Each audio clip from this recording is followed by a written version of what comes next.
بالعلم بل بالأدب تنال أعلى الرتب فعش حياة العلماء وقرأ صنوف الكتب ودم على تواضع لا تفتخر بالنسب كفاك أن تخرج من دنيا الورى بالحسب بالعلم بل بالأدب أعلى الرتب عيش حياة العلماء وقرأ صنوف الكتب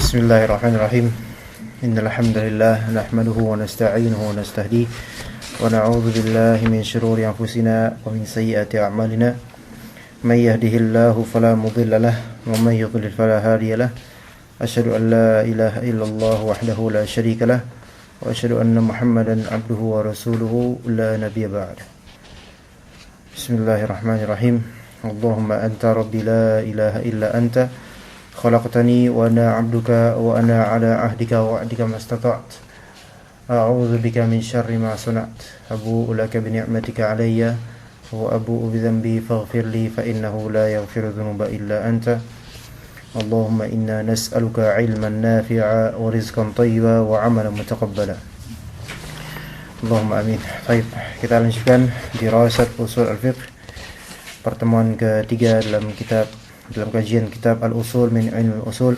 Kita memohon kepada Allah Subhanahu wa taala taufik, petunjuknya, rizki istiqamah dan juga niat yang ikhlas untuk mempelajari usul al-fiqh lillahi ta'ala, menghilangkan kebodohan dan kejahilan kita, serta insyaallah yang ujung-ujungnya adalah kita insyaallah mengamalkan konsekuensi dari ilmu yang kita punya. Kita telah mempelajari masalah definisi usul dan definisi fiqh, sehingga pada pertemuan yang sekarang insyaallah kita akan membahas definisi usul fiqh sebagai laqab. Tulis sini aja Mas Wali, biar nanti ada yang baca di sini. Definisi usul dan definisi fiqh.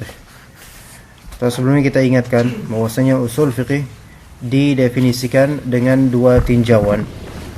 Tinjauan pertama, tinjauan singularitasnya, yaitu laqabnya, ia sebagai dua atau serangkai kata yang terdiri dari dua kata, yaitu satu kalimat dan satu kalimat, yaitu usul dan fiqh. Al-usul adalah jamak dan dari asal, dan maknanya adalah apa makna dia? Asas, atau di sini dikatakan ma yubna alaihi ghairuhu. Itu dihafal nama. Ma yubna alaihi ghairuhu. Adapun al-fiqh secara bahasa apa maknanya? Al-faham, atau secara istilah adalah ma'rifatul ahkam asy-syar'iyyah al-amaliyah bi adillatiha tafsiliyah. Taib, walaupun dikritisi, ada yang mengkritisi bahwasanya ketika kita mendefinisikan suatu ilmu, kita tidak mendahulukan dengan lafal ma'rifah. Ya, melainkan langsung dengan al-ahkam asy-syar'iyyah al-amaliyah bi adillatiha tafsiliyah. Waalaikumsalam. Taib, ma'rifah mencakup al-ilm wa dhann. Kemudian juga kita tahu bahwasanya hukum fikih kadang-kadang bersifat yaqini dan kadang-kadang bersifat dhanni di banyak masalah.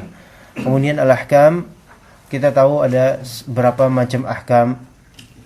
Ada tiga, ada ahkam syar'iyyah, ada ahkam amaliyah, aqliyah, dan ada ahkam adiyah, yaitu tradisi. Dan yang dimaksud dengan di sini adalah khusus al-ahkam asy-syar'iyyah, sehingga al-ahkam al-aqliyah dan al-adiyah tidak masuk dalam definisi ini. Kemudian al-amaliyah, kita juga punya selain amaliyah i'tiqadiyah. Dan yang dimaksud dalam fiqih secara istilah bukanlah ahkam i'tiqadiyah, melainkan al-ahkam asy-syar'iyyah bersifat al-amaliyah. Apakah di sana ada al-ahkam asy-syar'iyyah al-i'tiqadiyah? Ada enggak? Hah? Apakah ada yang namanya al-ahkam asy-syar'iyyah al-i'tiqadiyah? Hukum syar'i yang bersifat i'tiqadi ada enggak? Ada lah. Kalau enggak ada kita gimana membangun akidah kita? Kumaha maneh tah. Kemudian biadillatihat tafsiliyah, lawan dari adillah, al-adillah at-tafsiliyah lawannya adalah Waalaikumsalam. Lawannya adalah al-adillah al-ijmaliyah. Al-adillah al-ijmaliyah. Dan tugas dalam fikih itu yang dibahas dengan adillah tafsiliyah. Adapun kalau misal usul fikih yang dibahas adalah adillah al-ijmaliyah, ya. Jadi al-adillah al-ijmaliyah dalil-dalil atau kaidah-kaidah universal.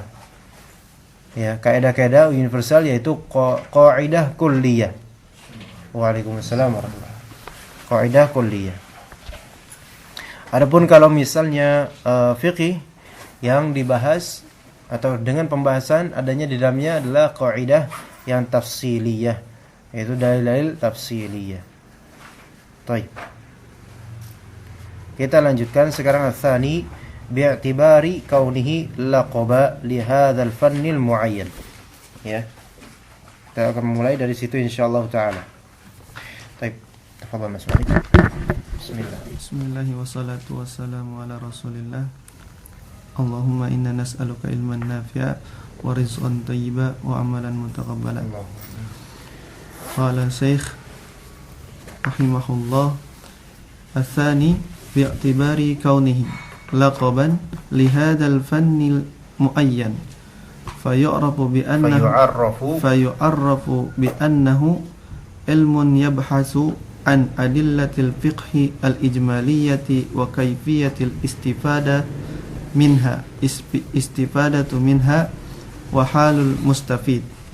Fal muradu bi qawlina al-ijmaliyyah al-qawaidul 'ammah mislu qawlihim al-amru lil wujubi wan nahyu lit tahrimi was sihhatu taqtadi an-nufud.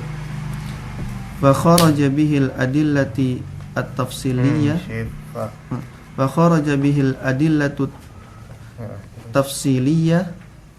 فلا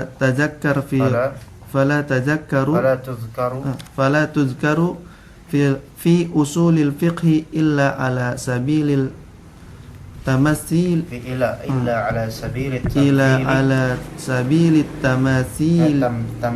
تمثيل للقاعدة. Baik, ahsan. Bismillah. Ats-tsani, sekarang setelah sebelumnya kita telah mempelajari usul al-fiqh dari tinjauan mufradai, yaitu tinjauan singularitas masing-masing katanya, yaitu usul dan fiqh. Sekarang kita akan membahas secara mapannya ilmu tersebut apa sih maksudnya, ya. Jadi kita perlu mengetahui global dari ilmu itu sendiri, ilmu usul fiqh sendiri, supaya kedepannya lebih mudah dalam memahami rincian ilmu usul fiqh. Bi'tibari kaunihi laqaba, ditinjau dari dia sebagai laqab. Laqab pernah kita bahas di kajian kitab Al-Qawaid Al-Muthla, bahwasanya alam terbagi menjadi 3. Ada yang dia sebagai isim, ya. Ada yang dia sebagai kunyah, ada yang dia sebagai laqab. Laqab itu julukan, gitu kan. Nah, ini usul al-fiqh itu adalah nama laqab untuk ilmu tertentu. Ibarat balaghah punya laqab ya balaghah, nahwu punya laqab ya nahwu, kemudian saraf punya laqab ya saraf, al-arud wal qafiyah yaitu suatu ilmu tentang syair ada laqab tersendiri, arud wal qafiyah. Nah, di sini usul al-fiqh adalah laqab. Sebagaimana biologi adalah laqab. Biologi bisa ditinjau dari singularitas masing-masing kata, bios dan logos. Sosiologi, sosio dan logos juga. Kemudian biologi dan sosiologi dan lain-lain itu juga bisa diartikan atau didefinisikan ilmu tersebut berdasarkan tinjauan laqabnya dia secara zat, sebutan biologi dan sebutan sosiologi dan seterusnya. Sebagaimana usulul fiqh, ya.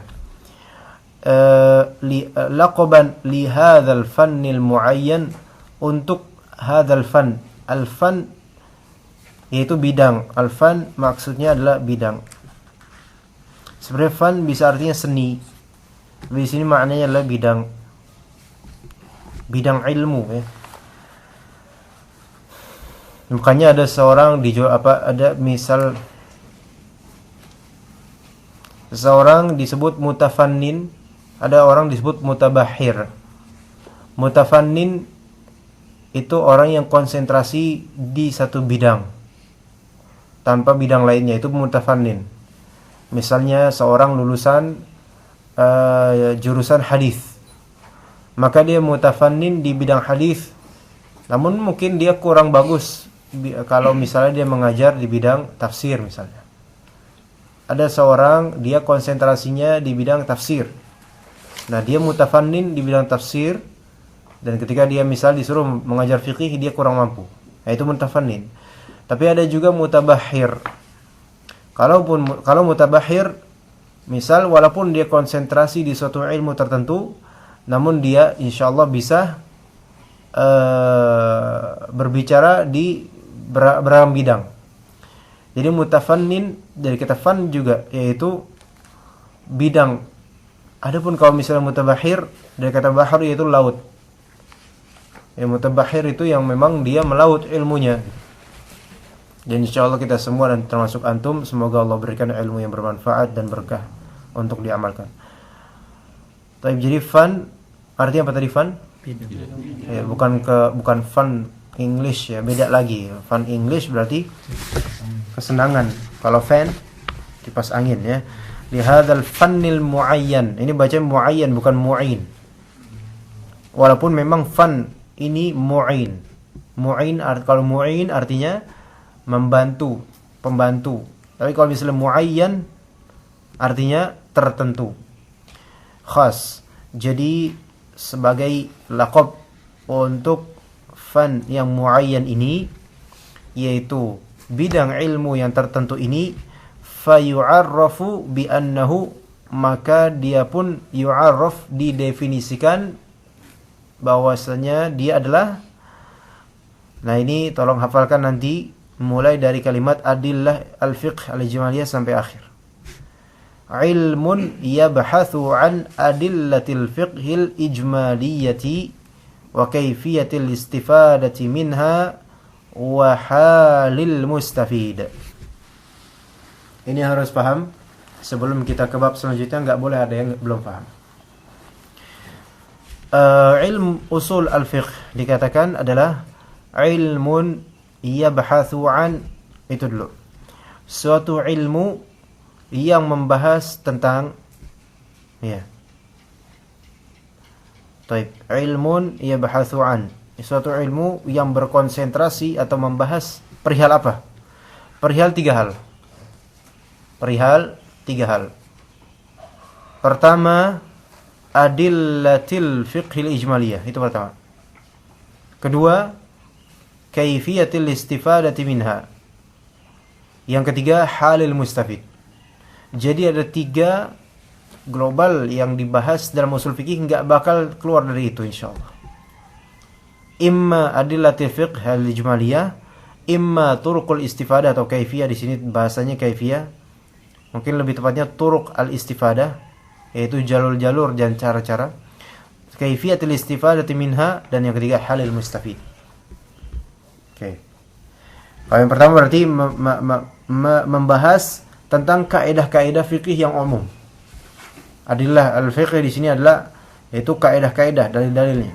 Yang kedua adalah tentang bagaimana cara kita mengaplikasikan kaidah-kaidah yang kita pelajari tersebut ke dalam dalil-dalil fiqih tafsili untuk bisa meracik hukum fiqih.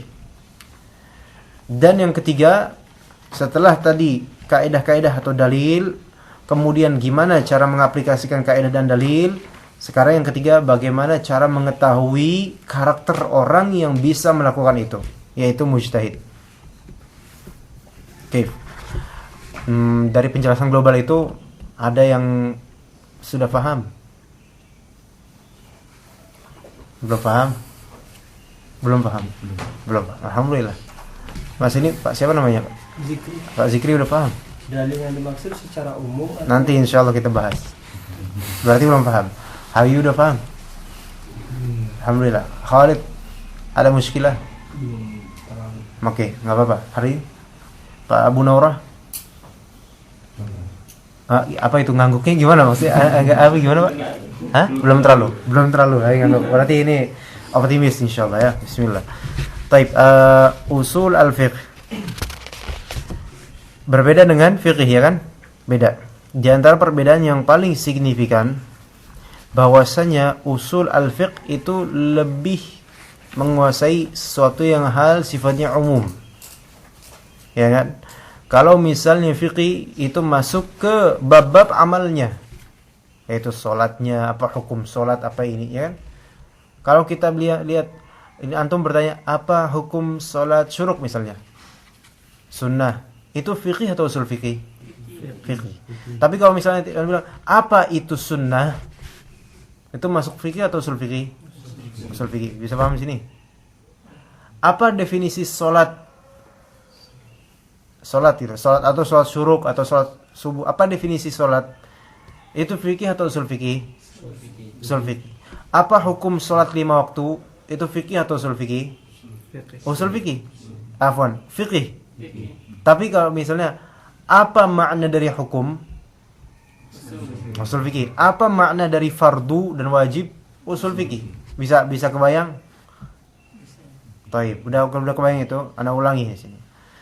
Apa hukum sholat sunnah qobliyah? Fikih kan? Taib. Kemudian hukumnya apa hukumnya? Sunnah kan? Mustahab. Mustahabbah. Mustahab. Kita membahas lafal mustahab dan makna mustahab itu masuk ke usul fikih atau fikih? Usul fikihnya. Nah, sehingga ketika kita mengetahui kaedah-kaedah tentang mustahab, itu masuknya ke fikih atau usul fikih? Anda ulangi lagi, kayaknya mulai lost kontak nih. Mulai lost kontak. Anda ulangi.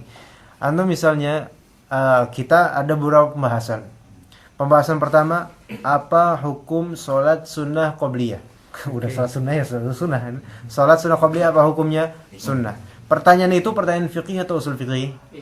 Fikih. Pembahasannya penjelasan fikih apa Mas Darya? Hukum sholat sunnah qobliyah itu pembahasan fikih. Kenapa disebut pembahasan fikih? Karena kasusnya terperinci untuk suatu amalan syar'i tertentu, ya. Ya kan? Kalau misalnya Anda bilang apa hukum debu yang berterbangan? Itu enggak fikih juga. Karena dia enggak syar'i. Juga enggak ada sifat amaliyahnya apa. Ya debu yang berterbangan hukumnya apa? Ya, saya enggak tahu. Ya, itu hukum tabiatiyah gitu kan. Ya enggak? Ini masuk ke dalam hukum adat. Adatnya dia kayak gitu, berterbangan daripada joget-joget mendingan berterbangan. Ini masuk hukum fikih enggak? Sampai ada yang bilang iya, awas ini. Ini bukan masuk hukum fikih. Ada yang bilang mungkin. Ada yang mungkin. Mungkin tapi bisa yang lainnya. Misalnya, apa hukum tayamum dengan debu? Ini fikih atau usul fikih? Fikih. Kenapa? Karena dia syar'i enggak? Ada di syariatnya dan dia sifatnya amalan terapan enggak?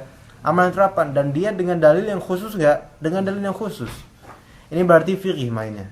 Tapi kalau misalnya bilang hukum itu tayamum adalah wajib ketika memang enggak ada air. Baik. Apa itu wajib? Nah, apa itu wajib itu masuk ke dalam fikih atau usul fikih? Usul fikih. Gimana Pak Masar? Udah mendingan? Alhamdulillah. Udah mendingan kayak orang sakit. Ya alhamdulillah ya. Ya. Wajib. Pembahasan tentang wajib, definisi wajib, karakter wajib, lafal-lafal wajib, batasan-batasan wajib, dan segala kaedah yang berkaitan tentang wajib itu sendiri, itu masuk ke usul fikih. Gitu. Kan wajib ini umum. Wajib itu bisa ke banyak sekali kasus, ya enggak?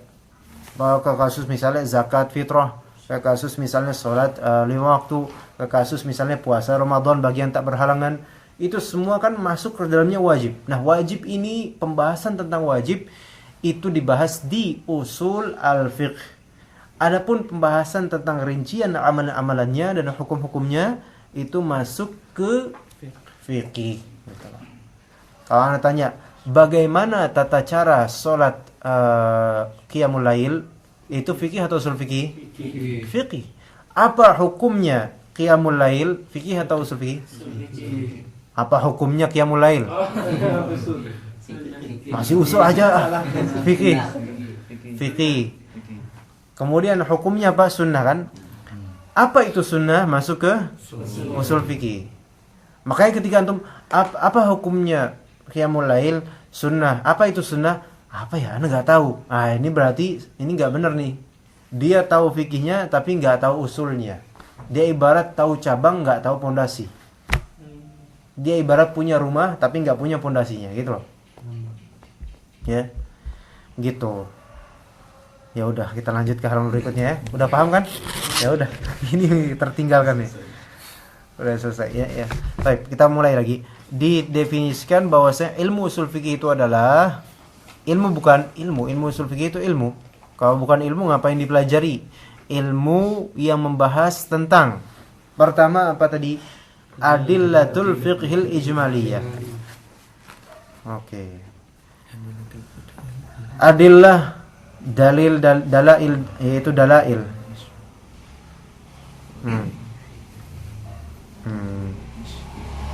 Dalil. Baik, dalil fikih. Dalil pemahaman al-ijmaliyah secara global.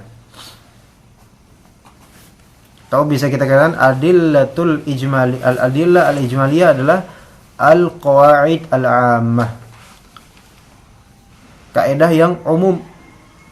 Coba dibaca lagi yang bagian fal muradu biqaulina al-ijmaliyatu al-qawaidul ammah. Al-qawaidul ammah. Jadi al-adillah al-ijmaliyah itu adalah al-qawaid al-ammah. Apa makna dari qawaid ammah? Kaedah yang umum atau qawaid kulliyah namanya. Yaitu menyeluruh kaedah-kaedah yang bersifat universal. Dia tidak terpatuk pada kasus fikih tertentu. Namun dia bisa dengan liarnya merasuk atau menjadi hukum terhadap beragam macam kasus fikih. Misal tadi Anda bilang kewajiban. Wajib ini punya kaidah yaitu al-amru lil wujub. Perintah menunjukkan kewajiban. Kalau misalnya kita diperintahkan sholat, nah sholat itu kan masuk ke fikih. Hukumnya apa? Hukumnya wajib. Kenapa? Karena kita mengaplikasikan kaidah umum yaitu perintah asalnya untuk kewajiban. Ya enggak? Jadi gini nih, misal kita punya kasus sholat 5 waktu. Ya kan? Belum kita hukumnya wajib, belum. Kita punya kasus sholat 5 waktu. Ini amaliyah bukan? Ini adalah amalan syar'i. Tapi belum sampai ke hukum, belum sampai ke hukum. Ini perhatikan baik-baik. Jadi pertama nih kita punya istilah namanya sholat 5 waktu. Belum kita hukumnya wajib, belum. Ini amalan syar'i bukan? Kenapa syar'i? Karena memang ada syariatnya. Ya kan? Ini masih baku nih. Masih mentah nih. Sholat 5 waktu. Baik. Suatu amalan syar'i itu enggak mungkin kecuali pasti ada hukumnya. Ima apa? Ima sunnah, ima wajib. Karena amalan syar'i kan. Atau bisa juga amalan yang dikaitkan dengan syar'i, bisa makruh, bisa haram. Baik. Sholat 5 waktu nih harus ada hukumnya nih. Harus ada hukumnya. Nah, ini udah dia masih mentah. Ini yang dinamakan sebagai al-amaliyah asy-syar'iyyah. Al-amal asy-syar'i, ya kan? Tapi ahkamnya, hukumnya belum. Untuk mencapai hukum itu kita harus punya 2 dalil. Untuk bisa menghukumi amalan syar'i yang satu ini, kita butuh 2 dalil. Dalil tafsili dan dalil ijmali. Ya. Dalil tafsili itu dalil yang berkenaan pas dengan dia. dalil ijmali, dalil global itu adalah kaidah untuk memahami dalil tafsili. Bisa dipahami ya? Ini ulang ya. Ini kita punya sholat 5 waktu nih, anggap nih. Ini sholat 5 waktu nih. Ya. Ini amalan syar'i. Sholat 5 waktu. Kita belum menghukumi ini wajib atau mandub atau yang lainnya, belum. Nah, untuk menghukumi dia, kan tadi kita punya ini amalan satu, terus perlu apa? Hukumi supaya ini amalkan apa enggak nih, gitu kan? Jadi nanti supaya kita tahu ma'rifatul ahkam asy-syar'iyyah al-amaliyah, ya kan? Ini baru syar'i amali doang nih. Udah paham sampai sini? Atau kita batalkan lagi, kita dari awal banget. Udah supaya runut banget nih, biar insyaallah Pak Masdar bisa nih. Bapak, salat itu amalan tah ya? Amalan. Taib, ini amalan. Salat itu amalan. Ya kan? Nah, amalan itu kan ada yang amalan syar'i, ada yang amalan qalbu, ada. Ini amalan. Dan amalan itu ada yang syar'i, ada yang tidak syar'i enggak? Ada yang tidak syar'i. Seperti debu yang berterbangan, itu enggak syar'i sama sekali. Nah, ini amalan salat ternyata syar'i. Ya kan? Salat. Nah, amalan syar'i itu pasti ada hukumnya. Enggak mungkin amalan syar'i enggak ada hukumnya. Apa hukum mencuri? Enggak ada hukumnya. Loh, gimana dong? Enggak mungkin, harus ada hukumnya supaya kita bisa tahu gimana menyikapinya. Nah, hukum ya, soal 5 waktu perlu hukum syar'i. Gimana kita menghukuminya? Menghukuminya membutuhkan 2. Dalil terperinci yang disebut apa? Dalil tafsili. Apa itu dalil terperinci? Yaitu yang langsung sasarannya ke salat ini. Itu pertama. Dan kedua, dalil ijmali. Dalil ijmali ini alat untuk memahami dalil tafsili sehingga bisa menghukumi amal syar'i ini. Paham enggak? Kurang paham? Pak Rahmat paham enggak? Kayaknya antum lagi galau nih. Hah? Contoh lain. Baca Al-Quran. Baca Al-Quran amalan bukan? Amalan syar'i atau amalan sia-sia? Syar'i. Perlu hukum enggak? Perlu. Apa baca Quran? Enggak tahu hukumnya apa. Nah, ini aneh berarti kan? Perlu hukum nih, baca Quran. Baik. Tapi untuk bisa menghukumi amalan ini, kita butuh dalil. Dan dalil itu ada 2. Imma tafsili yang berkaitan langsung dengan atau secara enggak langsung dengan baca Al-Quran. Imma ijmali, yaitu dalil yang bisa menjadi alat untuk memahami dalil tafsili sehingga kita bisa menghukumi hukum baca Al-Quran. Paham enggak di sini? Insyaallah. Contoh lain yang bersifat adat aja lah, bukan amalan syar'i. Beli minyak tanah. Disuruh sama orang tua. Nah, zaman saya dulu, zaman kita dulu, kok sekarang nggak ada beli minyak tanah. Beli minyak tanah disuruh sama orang tua. Itu amalan bukan? Asalnya bukan syar'i kan, masalahnya biasa, tradisi doang biasa. Taib. Tapi kita butuh hukum nih, karena syar'i mencakup banyak hal, mencakup adat juga nanti. Kita butuh hukum. Apa hukumnya beli minyak tanah karena disuruh orang tua? Apa hukumnya? Nah, kita perlu penghukuman terhadap amalan ini supaya kita bisa mengamalkannya atau enggak nih. Kalau dia wajib, harus kita amalkan. Kalau dia haram, enggak boleh kita amalkan. Kan harus perlu gitu supaya kita tahu. Nah, untuk bisa memberikan judgement dan hukum terhadap amalan membeli minyak tanah karena disuruh orang tua, kita membutuhkan 2 hal. Apa tadi? Pertama, dalil tafsili yang berkenaan dengan amalan ini, dan yang kedua dalil ijmali. Untuk apa? Sebagai alat untuk memahami dalil tafsili sehingga kita dari dalil tafsili itu bisa meracik hukum terhadap amalan ini. Dalil tafsilinya apa misalnya? Dalil tafsilinya apa? Berbakti pada orang tua. Wala taqul lahuma uffin, itu terlalu jauh itu. Di antara kebaikan terbaik Islam, wabil walidaini ihsana. Wabil walidaini ihsana. Itu dalil tafsili untuk amal ini enggak? Iya. Terus kemudian ada dalil di sini, dalil ijmali. Dalil ijmali ini adalah alat untuk memahami dalil tafsili ini sehingga bisa kena atau enggaknya ke kasus ini gitu loh. Wabil walidaini sana itu dalil tafsili atau dalil ijmali, Pak? Tafsili, karena berkaitan dengan bab birrul walidain terhadap orang tua. Nah, dari dalil tafsili ini kita juga punya dalil ijmali, kaedah-kaedah untuk memahami dalil tafsili. Jadi usul fikih ini isinya apa? Kaedah-kaedah untuk memahami nas Al-Quran dan hadis, sehingga kita bisa beristifadah, mengambil faedah dan mengambil hukum dari Al-Quran dan As-Sunnah. Itu begitu bisa difahami urutannya. Jadi kepentingan usul fikih ini kepentingan apa nih? Banget. Antum nggak bisa bilang antum berpegang teguh Al-Quran dan As-Sunnah, benar-benar berdalil dengan Al-Quran dan As-Sunnah, kecuali antum harus punya bekal usul fikih. Kalau nggak punya bekal, antum nggak boleh banyak ngomong gitu. Ada misalnya antum berdalil, antum ditanya apa hukumnya memakai baju bola, misalnya belakangnya ada Ronaldo. Toh, antum bilang haram. Itu fikih bukan? Bukan usul fikih kan? Bukan, itu fikih. Karena apa? Berkaitan dengan amalan dan ada hukum syar'inya, ya enggak? Taib. Itu fikih kan? Nah, sekarang antum ditanya dalil. Nah, antum berarti butuh dua dalil.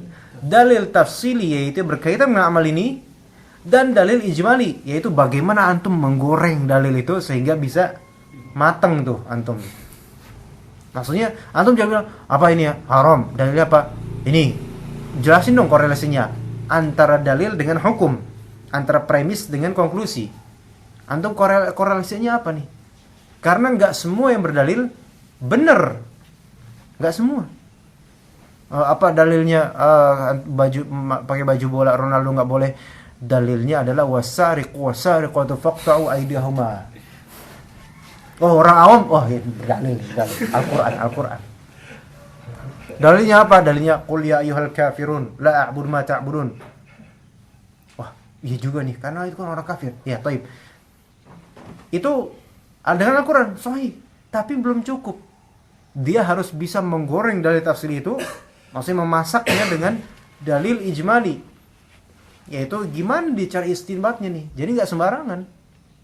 Jadi enggak semua yang ini hukumnya haram, dalilnya ini hukumnya halal, dalil enggak semua yang kayak gitu belum tentu bisa benar nih, belum tentu. Coba tanya, bagaimana Pak? Bagaimana ya Ustadz? Antum bisa kok mengatakan ini haram. Gimana cara antum berkonklusi seperti itu dari dalil itu? Apa korelasinya? Bagaimana caranya? Istinbatnya bagaimana? Kalau bilang yang penting, nggak bisa yang penting ini. Gimana caranya? Jelaskan. Gitu. Jadi gitu ya. Jadi agama itu Islam Islam itu mudah, tapi jangan bermudah-mudah dalam menghukumi tanpa dalil dan juga tanpa bisa pendalilannya. Jadi ada dalil, ada pendalilannya. Dalil tafsili itu biasanya disebut dalil. Dalil ijmali itu biasanya pendalilan. Itu bagaimana memahami dalil itu sehingga bisa melahirkan konklusi dan hukum-hukum syar'i. Bisa dipahami sini. Contohnya itu kalau hukumnya memakai keras bola itu yang tafsilinya seperti apa? Yang Tafsilinya. Tadi memakai kaos bola kan? Memakai kaos bola itu apa hukumnya? Tergantung kaos bolanya dulu. Kaos bola ini misalnya orang kafir atau ada lambang salibnya. Maka kemudian kita cari dalil tafsilinya apa. Sekaligus kita juga harus memahami dengan dalil ijmali. Dalil tafsilinya man tashabbaha biqaumin fahuwa minhum misalnya. Barang siapa yang menyerupai satu kaum, maka dia termasuk dari golongan mereka. Taib. Itu dalil ijmali atau tafsili? Tafsili itu hadis Nabi SAW berkaitan dengan amalan tertentu. Berarti dia dalil berarti dia fiqih. Dalil fiqih. Sekarang kita butuh dalil ijmali, yaitu dalil usul fiqih untuk memahami hadis ini. Man Man ini berarti dia isim syarat. Syarat. Barang siapa yang menyerupai suatu kaum, maka dia termasuk dari mereka. Ini khabar, dan ini bermakna nahi. Itu dalam usul fikih dibahas nanti kapan-kapan. Jadi memahami dalil. Ini khabar bermakna larangan. Larangan untuk bertasyabuh dengan orang-orang kafir, kaum kafir. Mafhum dari dalil ini. Penjelasan kita tentang dalil ini yang akan melahirkan hukum haram, itu penjelasan tersebut harus berbasis dengan usul al-fiqh. Harus gitu. Jadi tidak sekedar dalil yang tertuturkan. Harus ada ininya. Gimana antum memahami dalilnya itu? Bagaimana antum memahami dalilnya? Atau bagaimana antum memahami dalilnya itu harus dengan kaidah yang disebut adillatul fiqhil ijmaliyah. Dan mungkin antum sudah punya sekarang adillatul fiqhil ijmaliyah, yaitu dalil-dalil kaidah-kaidah umum. Alhamdulillah, perintah itu untuk wajib, larangan itu untuk berarti pengharaman. Itu dalil fikih umum. Nah, sekarang juga bagaimana mengaplikasikan dalil fikih umum, bagaimana caranya itu masuk ke usul fikih, kaifiyatil istifadati minha. Dan juga keadaan antum tuh mujtahid apa muqallid, itu masuk ke halil mustafid. Ya, jadi kita ini mujtahid atau muqallid? Apa itu muqallid? Apa ya? Nggak tahu, berarti usul fikih belum khatam gitu. Iya, termasuk Anda juga. Gitu, ya. Jadi itu. Yes. Kalau yang kayak dalil maulid martabak tuh contoh nggak pakai usul fikih. Anda nggak merhatiin itu. Gimana sih dalil martabak tuh? Maulid, itu. Itu nggak pakai usul fikih dong. Enggak. Tapi Itu dia punya dalil tafsili kayak sholat. iya. Ini. Itu dalil tafsili dimain-mainin itu, bukan dalil usul fikih. Tidak pakai dalil ijmali untuk memahami. Dari tafsir itu bisa jadi contoh. Iya, dia nggak pakai usul fikih dia pakai bukan asal, dia pakai asal. Asal nyambung. Nggak bener. Itu main-main dalam agama itu, istihza itu. Nggak boleh kayak gitu. Oke. Jadi pertama al-adillah al-ijmaliyah itu adalah al-qawaid al-'ammah, kaidah-kaidah umum. Contoh, mithlu qaulihim, seperti perkataan mereka, perkataan ulama ya. Kaidah pertama, al-amru lil wujub. Itu kaidah asal. Kaidah umum, al-amr artinya perintah. Perintah dimaksudkan apa sih? Maksudnya untuk mewajibkan, ya kan? Enggak ada perintah itu dimaksudkan untuk maksudnya kalau perintah sebaliknya untuk mengharamkan. Tapi mengharamkan adalah mewajibkan untuk meninggalkannya. Al-amru lil wujub aslannya. Bisa juga al-amr untuk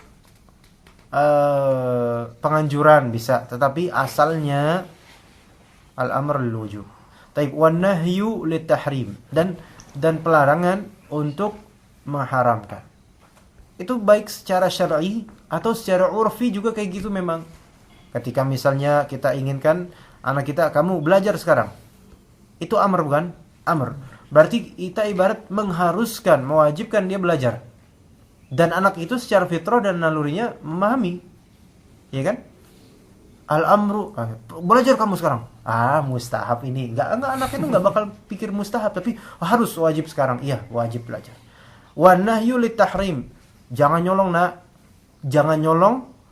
Itu udah jelas, enggak ada qarinah untuk membelokkan dari pengharaman. Berarti jangan nyolong, anak itu akan memahami jangan nyolong. Oh, berarti enggak boleh nyolong. Berarti haram nyolong itu. Itu secara naluri asalnya kayak gitu. Itu berarti kaidah usul itu sendiri itu udah kita terapkan sejak kecil, karena sebagian dari kaidah usul itu berkaitan jelas dengan fitrah kita. Perintah untuk kewajiban, nahi, larangan untuk pengharaman, udah jelas. Berarti kita sudah menerapkan kaidah usul semenjak balita bahkan. Ya. Was-sihhatu taqtadi an-nufuz. Sihah taqtadi an-nufuz, di sini as-sihah dimaknai keabsahan, kesahan. Taqtadi menunjukkan atau berkonsekuensi an-nufuz. An-nufuz artinya pemberlakuan, yaitu telah terselesaikannya beban. Makna an-nufuz itu pemberlakuan, maknanya telah terselesaikannya beban, yaitu telah terjadinya perbuatan, yaitu sah. Kalau udah sah berarti sudah terjadinya nufuz. Misal antum sholat subuh tadi alhamdulillah 2 rakaat dengan melakukan syarat dan rukunnya dengan sempurna. Ini sah gak sholatnya? Sah. Sahnya sholat subuh tadi itu telah berkonsekuensi nufuz, yaitu berlakunya sholat itu sehingga kewajiban tidak lagi dibebani untuk subuh tadi, gitu ya. Jadi as-sihhatu taqtadi an-nufuz itu kaidah bukan? Kaidah kan? Dalil, tapi dia dalil ijmali atau tafsili? Berarti ini sihah taqtadi nufuz itu masuk ke usul fikih atau fikih? Usul fikih. Tapi kalau antum cerminkan pada amalan syar'i, dia bisa menjadi hakim terhadap amalan tersebut. Contoh tadi salat subuh. Salat subuh masuk ke fikih atau usul fikih? Fikih kan? Taib, antum rukun salat masuk ke fikih atau usul fikih? Fikih kan? Fikih atau usul fikih?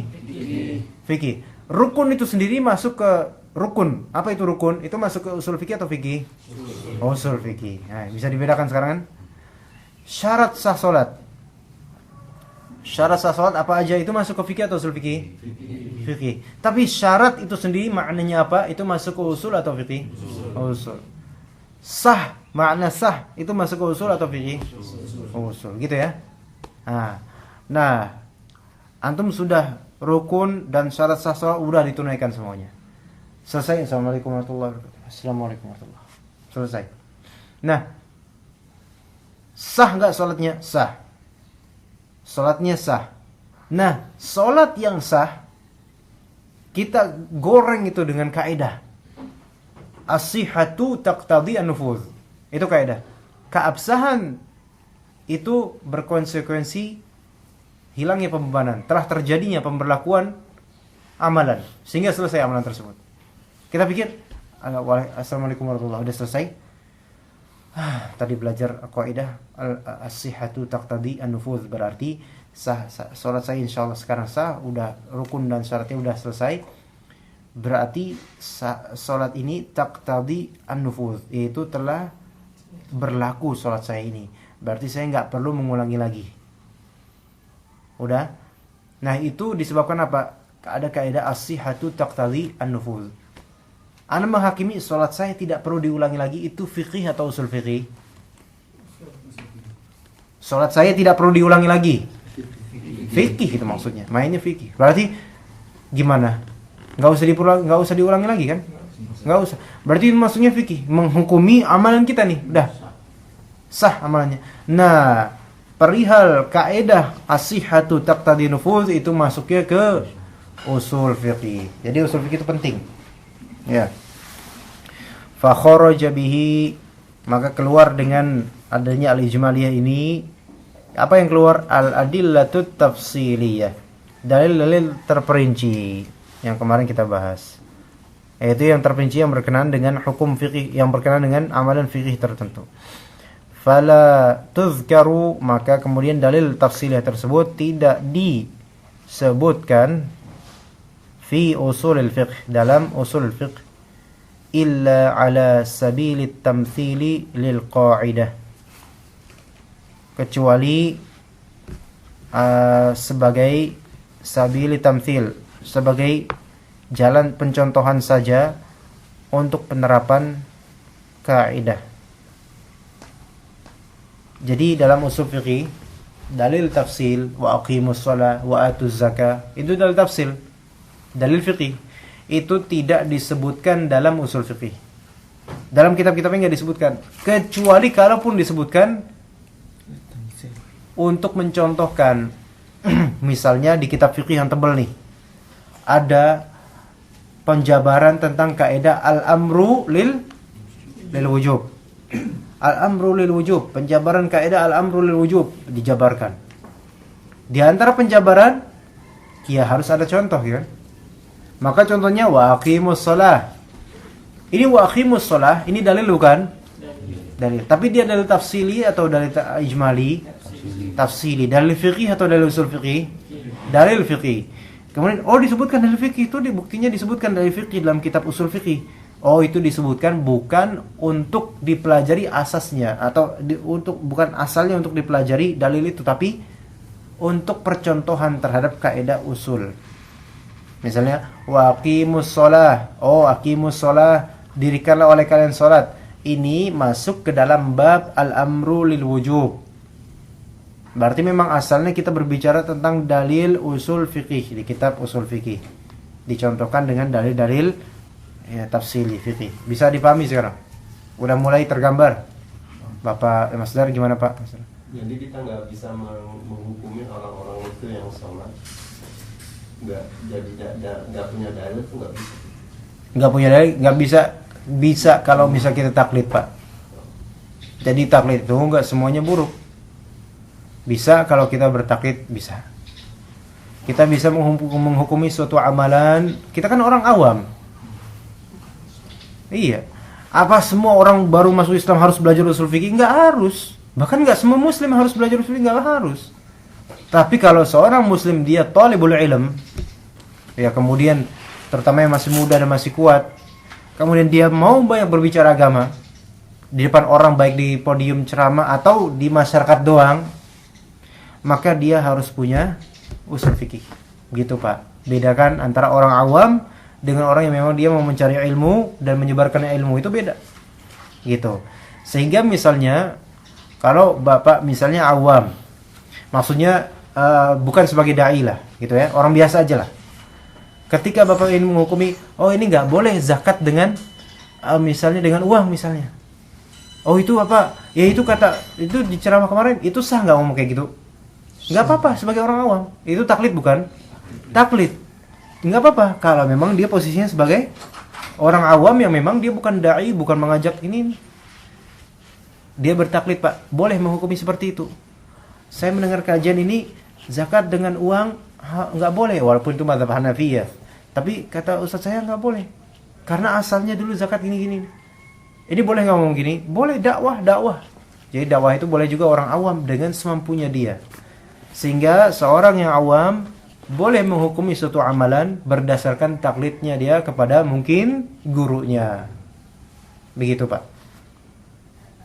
Tapi ini perkanan ini enggak maksudnya kok boleh sih taklid? Jangan bertanya begitu. Nanti kita kan tahu bahwa saya taklid itu untuk orang awam itu kadang bisa menjadi keharusan.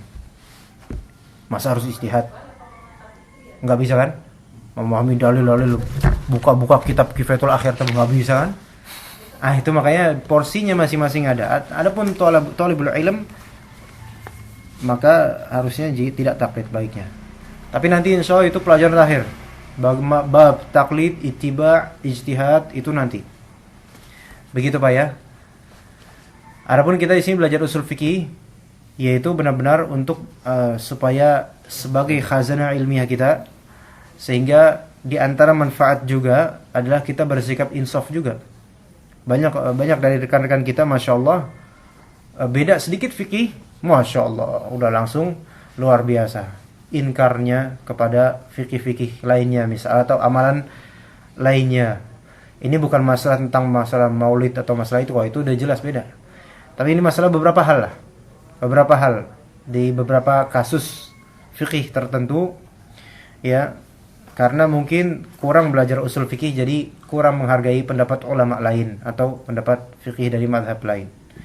Ya, begitu. Jadi insyaallah ini ada besar ini ya faedahnya. Selain faedah ilmiah, faedah manhaj juga. Manhaj dalam artian bagaimana manhaj kita dalam perselisihan pendapat. Gitu Pak. Gitu Pak ya. Terlalu muter ya penjelasannya Pak ya. Mudah-mudahan bermanfaat ya pentingnya. Insyaallah bermanfaat. Tapi itu sampai situ dulu kali ya. Ya sampai situ dulu ya. Jadi daripada nanti tambahin nanti tambah ini nanti. Nanti kan kemarin baru ada bom. Enggak takutnya ini meledak di sini semuanya nanti. Waduh. Ya, cukup sampai situ aja. Ini mengapa Ana membahasnya kok kayaknya panjang, karena kok nggak kayak gitu. Ana takutnya antum nggak paham, dan kalaupun paham, pahami setengah-setengah atau salah paham. Ana yang bertanggung jawab di akhirat nanti jadinya. Jadi insyaallah nggak apa-apa kita sedikit, namun lumayan memahami daripada cepat-cepat, namun nanti takutnya dhal mudil nanti ke depannya. Wallahu a'lam. Iya, silakan. Dalam kasus yang dipaparkan tadi, dalam menentukan dalil kita kan melihat dulu jenis amalannya, syar'i dan atau tidaknya. Nah, terus baru menentukan dia termasuk dalilnya tafsir dia atau ilmiah. Nah, untuk tahapan pertama tadi itu kan dalam menentukan jenis amalan, syar'i atau tidak, itu kan butuh ilmu juga. Butuh ilmu juga. Nah, sudah masuk ke ranah usul fikih dulu atau gimana sebelum Bisa masuk ke ranah usul fikih, bisa. Menentukan suatu amalan itu sebagai syar'i atau tidak, itu masuk ke usul fikih juga. Apakah dia murni adat atau dia memang tak ada akal murni akal atau gimana, itu masuk ke usul fikih juga. Dan bagaimana cara mengetahuinya? Belajar dengan lama. Iya, membiasakan diri. Nanti akan dengan fitrahnya, dengan fitrah talibul ilm, itu akan tahu. Bisa kerinci, oh ini bukan syar'i ini. Maksudnya ini nggak bisa dihukumi secara, maksudnya memang ini murni adat. Murni adat. Tidak bisa dikaitkan. Tidak bisa dikaitkan dari awal, namun nanti bisa dikaitkan. Contoh misal apa ya? Adat kita kalau ketemu orang tua cium tangan. Walaupun ini ada salafnya, ada salaf, tapi bukan di zaman sahabat, bukan. Cium tangan. Itu murni adat enggak? Aslinya murni adat. Itu adat yang berbeda dalam menghormati orang yang lebih tua gitu kan. Dan itu masing-masing mungkin di Indonesia dengan yang di lainnya beda. Nah, itu asalnya murni adat. Ya kan? Asalnya enggak ada syar'inya. Tapi bisa enggak dikaitkan dengan syar'i? Bisa. Bisa dikaitkan dengan syar'i. Yaitu ketika kita mengaitkannya dengan yang namanya kata Nabi SAW, laisa minna man lam yarham saghirana wa lam yuqir kabirana. Bukan tergolong dari kami orang yang tidak merahmati yang lebih kecil dan tidak menyayangi tidak menghormati yang lebih besar. Itu umum sekali dari itu. Kita kaitkan ke sana. Bisa. Tapi kaitkannya tentu dengan ilmu juga. Nah, sehingga seorang yang mengkait-kaitkan suatu gerakan, perbuatan, amalan dengan syariat, itu harus seorang itu harus punya ilmu usul fikih. Jadi nggak sembarangan. Oh, ini berkaitan sama syariat nih. Harus tahu basicnya gimana cara dia mengkaitkannya, apa dalilnya gitu. Itulah maka mulai dari sini kita memahami, oh berarti kita nggak bisa nih ngomong agama macam-macam. Gimana hukumnya kalau kan anak contohnya yang baru-baru belajar itu karena ada keinginan untuk menghukumi seperti itu dari awal, padahal ilmu anak belum ketahui. Antum sampaikan apa yang antum punya aja. Secara taklid sampaikan yang antum punya. Jika memang antum yakin ini benar yang diajarin ustadz ini benar nih, anak bilang ini nggak boleh karena begini walaupun nggak hafal dalilnya, jadi sampaikan. Kecuali kalau antum ragu, udah syak, wah anak nggak tahu nih, wah susah juga, udah syak ragu tinggalin aja. Karena antum nggak dibebani apa yang antum nggak bisa, gitu kan. Jadi ya sebagai orang awam rata-rata emang jangan banyak bicara agama, dalam artinya jangan menyebarkan banyak tentang kaidah-kaidah agama dan dia belum matang dalam hal itu atau belum yakin 100%. Nanti jadinya syubhat malah jadinya, atau malah memperkeruh suasana jadinya. Iya, begitu. Wallahu a'lam. Ya jadi makanya tugas seorang awam itu bukan dakwah dulu banyak-banyak, bukan. Dakwah bagus, boleh dakwah banyak tapi sekadar yang dia punya. Kayak misalnya dia cuma punya Rasulullah SAW itu istighfar sehari 70 atau dalam riwayat lain 100 kali istighfar. Tapi itu nggak perlu banyak-banyak usul fikih itu mah. Itu sunnah kan? Kita dengar dari ustaz misalnya, itu hadis. Kita sebarkan ke banyak orang, boleh nggak itu? Boleh. Karena itu bab yang nggak terlalu rumit, dia bisa cukup menyebarkan itu aja, itu nggak masalah. Tapi kalau sampai perkara khilafiyah, kemudian dia menyebarkan ini padahal dia sendiri nggak tahu, asas-asas dari setiap pendapat ulama yang berselisih pendapat di bidang tersebut, di materi tersebut, dia menyebarkan itu malah menambah khilaf dan menambah kericuhan jadinya. Ya. Makanya dikatakan jika fitnah dibincangkan oleh tukang pencari fitnah, maka fitnah semakin besar. Ya kan? Ayo tentang politik, tentang ini, tentang itu. Kalau yang ngomong itu bukan orang-orang yang ngerti, maka semakin hancur itu pembahasan. Begitu. Dan ini banyak terjadi di kalangan kita ya. Jangan mentang-mentang misalnya kita udah kenal manhaj, ya kan? Kan biasa gitu. Masya Allah kita udah kenal manhaj, kita udah lebih ke Al-Quran dan Sunnah dengan pemahaman salafus saleh, para ilmu masih cetek banget.